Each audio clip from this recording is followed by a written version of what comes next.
I purposefully grew a white dandelion and a pink dandelion. Both are native to Japan, but I'm a lazy gardener. And I wanted something prolific and something that was very good for me. They're not weedy like the yellow one, but with a little bit of cultivation, you can really propagate them. Can you tell us about the medicinal benefits of dandelions? I'm glad that you brought up the dandelion because I think it illustrates such an important point is being a weed, quote unquote, that we're going to find basically everywhere that we go. It is such a useful plant from the top of the flower to the bottom of the root. Every part of the dandelion is useful. Of course, as a foodstuff, most certainly, the leaves of the dandelion, although quite bitter, are very nutritious and can be utilized in foods. Young leaves can be used in salads as a bitter green. They could be cooked and enjoyed that way. Bitter herbs really help stimulate the digestive system, which is why traditionally you'd often see bitter herbs offered at the end of a meal to help stimulate and move the digestive system along to help with your meal. So that's really nice that way. The flowers, of course, we can use them in teas and that sort of thing, but we most commonly at Small House Farm will actually use dandelion flowers. We'll dry them, infuse them in oil, and create a topical salve. And this topical salve is fantastic for dry, itchy, red, rashy skin. It's very soothing. It's very soft. It's really nice as a topical product. But I think that it's the root that is the most powerful part of the plant. The dandelion root, and we'll harvest that in the early spring. It's a nice time to do it, or later in the fall when the plant is dormant, when it's stored most of its energy down in the root system is when it's going to be the most potent. And we'll gather that root up and we can dry it. And I like to make it into a tincture. So this is an alcohol extract. And a dandelion tincture is one of the most powerful herbs for stimulating and nourishing the liver and the gallbladder. Welcome to the Mother Earth News and Friends podcast. At Mother Earth News for 50 years and counting, we've been dedicated to conserving the planet's natural resources while helping you conserve your financial resources. In this podcast, we host conversations with experts in the fields of sustainability, homesteading, natural health, and more to share all about how you can live well wherever you are in a way that values both people and our Mother Earth.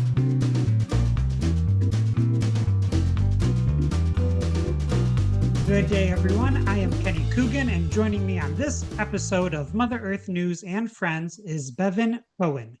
Bevin is an award-winning author, herbalist, owner of the Small House Farm, and host of the popular Seeds and Weeds podcast.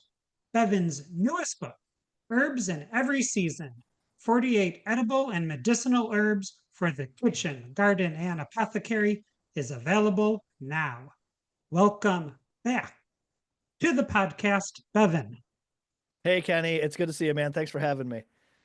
We're excited to have you. In your new book, Herbs in Every Season, you highlight 48 edible plants, and some of them do not fit the strict botanical definition of an herb. So let's start there. What is an herb? What is a botanical herb? And if the plants in your book are neither of those, what are they? Sure. Yeah, botanically speaking, an herb would be a seed-bearing plant that does not produce a woody stem that dies back at the end of the year after flowering. I think that would be the definition of that. And you're right, many of the plants in the book do not fit that definition at all. But some of our more common quote unquote herbs don't fit that definition either. If we think of plants like thyme and rosemary that most of us would certainly consider herbs, botanically speaking, they're not. So in this way, we're using a loose definition of the word herb. So these are plants that bring flavor, spice, and excitement to your life. So we're talking about botanical herbs, most certainly. We're talking about woody stem plants. We talk about a couple of trees in the book. We even talk about mushrooms. So we really cover the gamut. And mushroom is not even technically a plant, right? But I didn't want to exclude any of my favorite plants when we were working on this book. So everything, just for the sake of this book, we put everything under the umbrella of herbs to make it so the reader would understand what we were talking about. But we didn't want to leave out any of those awesome plants. So we put them all in there. Very good. Now, this is also a little bit in your title. So, why do you believe that seasonal herbalism is important? I think it's critically important. As part of being an herbalist or a gardener or a homesteader or whatever it is that was bringing folks to this book, is this relationship with the natural world. And that's really the premise of the book. That's really the message I'm trying to get across here, is helping people develop that relationship with nature, with the plant kingdom. And we do that through seasonal observation, right? Understanding the life cycle of these plants from seed all the way through the new seeds that they produce at the end of the year. We also explore the seasons of our lives, right? The seasons of the year, the seasons of our lives, the seasons we experience as people. I think that's very important. So what we've done is we've broken down this book into 4 seasons. And I started with spring. For me, that's where I feel the seasons will kick off, is with spring.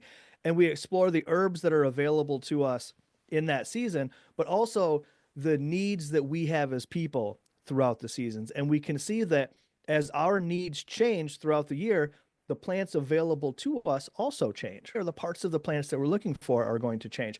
And it's really interesting to take the time to observe how related we are, our cycles are related to the cycles of the plants. And we just really wanted to explore that in a way to hopefully, like I said, get people out there to observe nature in a different way. Whatever we got to do to get people outside and exploring nature in some way, that's the ultimate goal. And I thought that through the lens of the seasons was a really fun way to do that. Since we're recording this podcast in the spring and your book begins with the spring, like you mentioned, dandelions are ubiquitous in the environment, but also commonplace in herbal medicine. And I was thinking this morning that I purposefully grew a white dandelion and a pink dandelion. Both are native to Japan, but I'm a lazy gardener. And I wanted something prolific and something that was very good for me and something that could self-seed. And these 2 non-native dandelions I'm mentioning, they're not weedy like the yellow one, but with a little bit of cultivation, you can really propagate them. So can you tell us about the medicinal benefits of all the different types of dandelions? I'm glad that you brought up the dandelion, because I think it illustrates such an important point, is being a weed, quote unquote, that we're going to find basically everywhere that we go. It is such a useful plant. From the top of the flower to the bottom of the root, every part of the dandelion is useful. Of course, as a foodstuff, most certainly. The leaves of the dandelion, although quite bitter, are very nutritious and can be utilized in foods. Young leaves can be used in salads as a bitter green. They can be cooked and enjoyed that way. Bitter herbs really help stimulate the digestive system, which is why traditionally you'd often see bitter herbs offered at the end of a meal to help stimulate and move the digestive system along to help with your meal. So that's really nice that way. The flowers, of course, we can use them in teas and that sort of thing, but we most commonly at Small House Farm will actually use dandelion flowers. We'll dry them, infuse them in oil, and create a topical salve. And this topical salve is fantastic for dry, itchy, red, rashy skin. It's very soothing. It's very soft. It's really nice as a topical product. But I think that it's the root that is the most powerful part of the plant. The dandelion root, and we'll harvest that in the early spring. It's a nice time to do it, or later in the fall when the plant is dormant, when it's stored most of its energy down in the root system, is when it's going to be the most potent. And we'll gather that root up and we can dry it. And I like to make it into a tincture. So this is an alcohol extract. And a dandelion tincture is one of the most powerful herbs for stimulating and nourishing the liver and the gallbladder.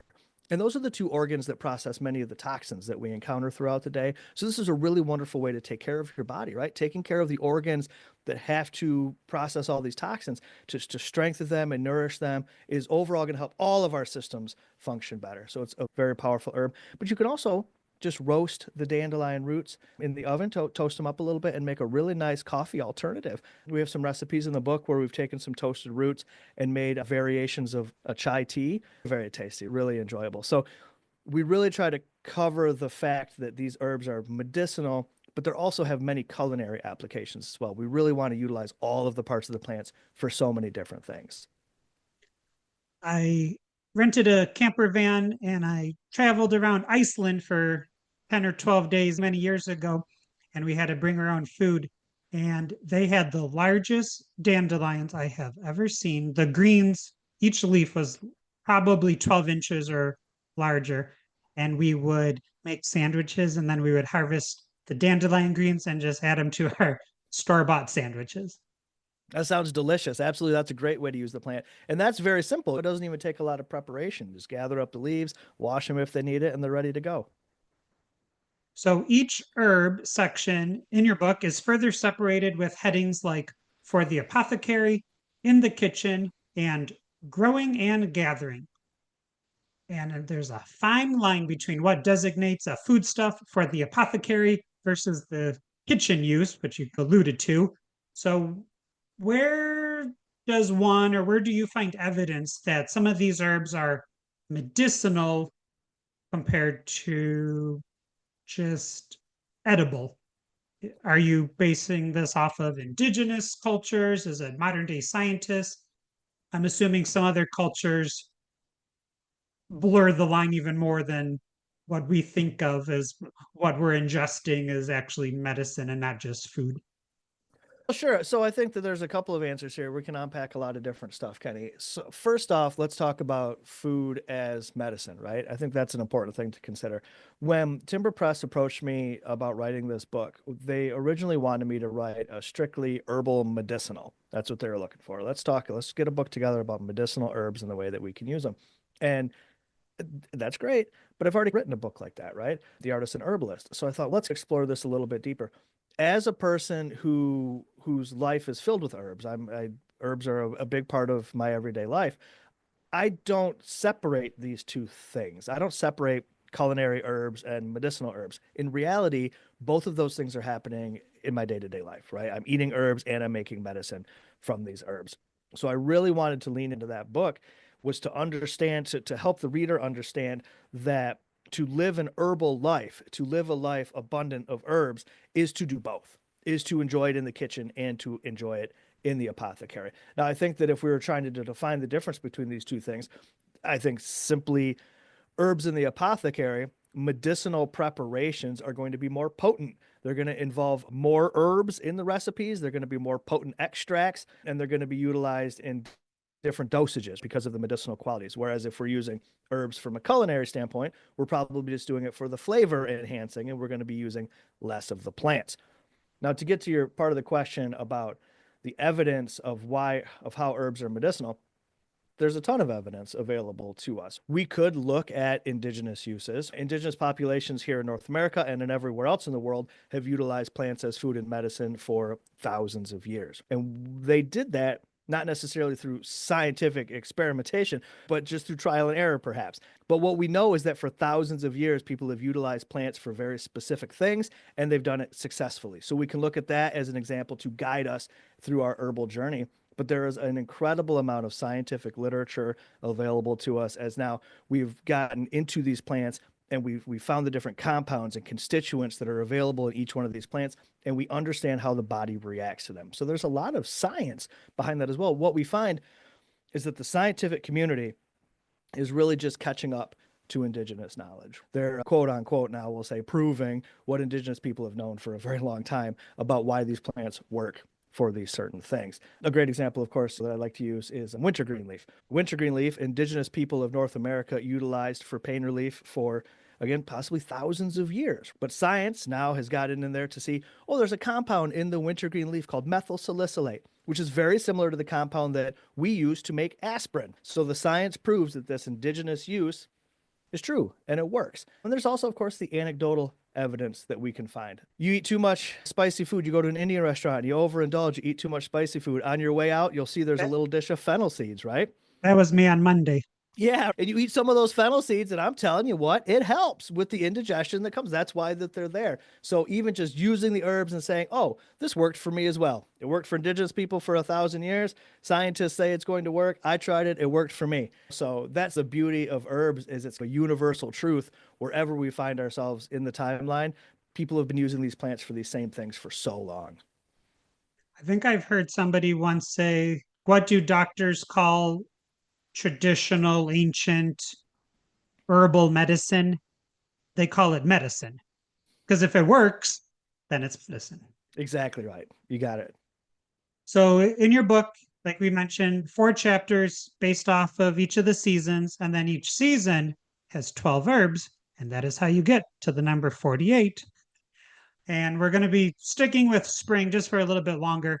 What is another herb that is common in the spring that listeners can maybe start utilizing that's as benign as dandelion, something that they're familiar with. I think many of your listeners might be familiar with stinging nettles, Urtica dioica. And this is a plant that grows often near water, in lower grounds, near rivers. It seems to prefer the shade of the forest. And your listeners would know it mostly if they've ever brushed up against it, because that's how it gets its name stinging, is it definitely leaves some irritation behind, some redness, some itching, some swelling for some folks even. And what this is, it's actually formic acid and histamines that are into these little trichomes along the leaf and the stem of the plant. It's part of the plant's defense mechanism. Once you've worked with the plant enough, you come to kind of like it. You get used to it. It's an invigorating spring tradition to go and harvest the nettles now for sure. And this is the plant that if your listeners aren't familiar with it, I would love for them to get more familiar with it because it's such an awesome plant. Again, this is a plant that almost every part of it is useful for something. All right. First, as a young green, it is delicious and edible. Once you heat it or dry the leaf, it dissipates the formic acid, makes it safe to consume. It is one of the most nutritious wild plants. It is chock full of minerals and micronutrients. It's absolutely fantastic. So you can cook it up and use it as a green. You could also harvest the plant and use it topically. It's anti-inflammatory. It's fantastic for stimulating blood flow, opens up the capillaries. It's good for joint pain, inflammation, arthritis, that sort of thing. Really useful as a topical plant. The stem of the plant can be used to make cordage, so we can make ropes and things out of the nettles plant. It is a fantastic spring herb. It's one of the plants when we began our herbal journey many moons ago. It was one of the first plants that we were lucky enough to work with. There's a big patch of it that grows on the edge of the forest where I grew up. And it's a plant that I've been connected with for a very long time. So I do have a sentimental connection to it, most certainly. But even for somebody who's totally new to herbs, this is a plant that you should get to know. It's fantastic for allergies. It's great for folks that are low in iron. They grow pretty easily. I don't think they're great at being transplanted, but I did have a friend once bring me over like a little 2-inch seedling. I nurtured it. It turned into a huge bush. Then I made tea out of it. And people thought I was crazy because they're pretty prolific. Once you find them, usually you don't need to nurture them.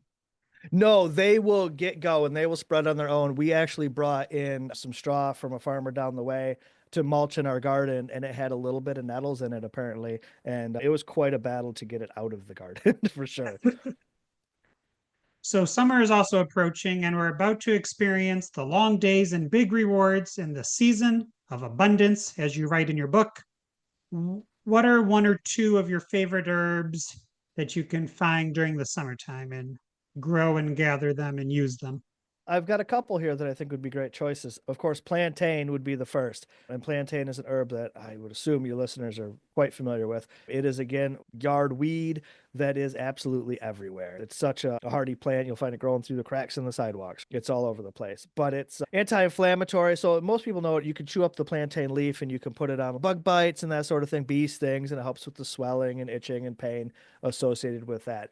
It also has a compound in it called allantoin, which helps skin cells repair themselves at a faster rate. So it's great on cuts and scratches and bruises and abrasions. We use it in a topical salve, but it's also edible. Especially the young, tender leaves are delicious, but even the older leaves can be used. In the book, we actually make a recipe where we supplement the plantain leaf instead of a grape leaf and make stuffed grape leaves with it. So that's pretty tasty for sure. Even the seeds of the plant are edible and delicious. So that's a plant that's right underneath our feet everywhere that we go. So that's why I'm like, oh gosh, everybody should know this plant and really get to know it. You're aware of it, but get to know it because it can offer us so many things. And that's a plant you don't even have to have a garden. That's kind of the cool thing. So the growing and gathering section, some of these are cultivated herbs, but some of them are wild plants. And I want people to be aware of the abundance of nature right at our fingertips everywhere that we go. Another great summer plant that I like to talk about is lemon balm, Melissa officinalis. Lemon balm is a plant that just brings joy. It's just such a happy plant. I've never seen anybody smell lemon balm and not smile immediately. It's just such an awesome little plant. And it is great for any number of things. It's antiviral, so it can be used medicinally in teas or tinctures that way. It's very calming. It really helps relieve anxiety. It's a nice, peaceful, happy plant. So in the book, we've got a recipe where we've combined the lemon balm with tulsi, holy basil, and peppermint and made it into a tincture, which is a really nice way to utilize herbs on the go. They're very potent extracts, so you don't need a lot of it. And it's a really nice way, just a few drops of that. If you're feeling on edge, feeling a little stressed out or whatever, a little bit of lemon balm is going to help bring you down, help you balance out. Really nice plant. And then again, with its nice lemon flavor, it's a wonderful culinary herb. We've used it in a number of different recipes. We've got a stuffing with shiitake mushrooms and lemon balm that we made that's in the book. And gosh, you could just make a nice lemonade style drink with it. It's an herb that can do so many things for us. And boy, is it easy to grow. It's in the mint family. Once you get some lemon balm in your garden, you got lemon balm for life. Yep, you just keep propagating it. Yeah, for sure. I got a patch out here. I was just talking to somebody about it yesterday, and it has grown. The patch has gotten bigger. I've taken cuttings and moved them to other places, but that initial patch, I've had that for 10 years. 10 years it's been growing there, and I don't really like, all I do is thin it out every once in a while. I don't really care for it, take care of it, but it sure takes care of me. It really does. When you were talking about the holy basil and the lemon balm, I was thinking that sometimes people have trouble getting them to grow. And the more you harvest and the more you cut from them, the bushier they get and the more prolific they become, which might be counterintuitive.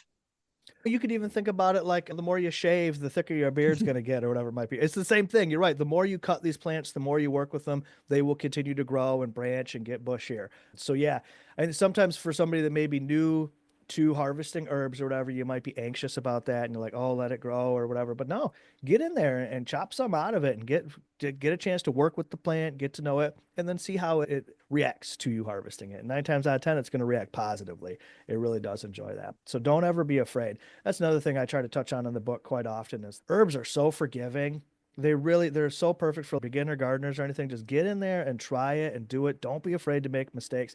Mistakes is how you learn, right? So just get out there and try new things and experiment in the garden and work with these plants and have fun. Life is short. You only got so many seasons out there in that garden, so make the most of them. We are going to take a quick break to hear a word from our sponsor. And when we return, we'll be focusing on preparing herbal products and medicines. We are back with Bevin Cohen, whose new book, Herbs in Every Season 48 Edible and Medicinal Herbs for Your Kitchen, Garden, and Apothecary, is available now. The book is filled with beautiful, colorful photographs, and the layout is very easy to use, allowing the reader to go to specific plants and use it as a reference for what they need and when they need it. So, Bevin, in your book, you have several common types and methods of herbal products and medicines that readers can make throughout the book. And one method are capsules. And when I was a 12-year-old, I volunteered at the local aquarium, and my job was to make all the capsules for the penguins. And I would make 100 capsules at a time. And this is still to this day might have been one of my favorite activities, knowing I was giving those penguins their essential vitamins and minerals. So making capsules are very easy. For humans, where do you buy the capsules or the capsule container that you fill with the herbs, and why should listeners be using capsules? What are the benefits of this type of ingestion? Sure. I don't necessarily want to plug any necessary suppliers or whatever, but there are a number of online sources for these types of products. If you Google them, if you search for them online, you'll be able to find them. I guess I'll say so it's a common thing. It's not very common. You can get them all over the place. There's some great reputable herb suppliers. Anybody that's selling a reputable company selling herbs online is going to be able to supply these. If you have a co-op grocery store near you, they probably sell some sort of bulk herbs. They might already have capsules. If not, you can ask them. They'll get them in for you. It's very easy to find these things. Do they come in like a top and a bottom? Are they already together and you have to put them apart? So both. It depends on where you get them from. I've seen them both ways where they come together and you got to take them apart. Some of them come with the tops and the bottoms separate. Separate's obviously going to be easier for you because that's a whole step you can skip, most certainly. I think that the reason that people like to use capsules is just because it's convenient. It's a convenient way to take a dose of herbs without having to make a different preparation. Once you've made up a bunch of capsules, you've got them. They're kind of like the supplements that you might get at the grocery. It's very similar to that sort of a thing, except you know exactly what's in them because you made them yourself. And I think that's pretty important as well. But it's also nice for some folks, if you're trying to consume an herb that might not be as palatable as you might like it to be. I know some folks they'll do capsules out of turmeric or perhaps ginger, something like that. And that may be something that you don't enjoy tasting.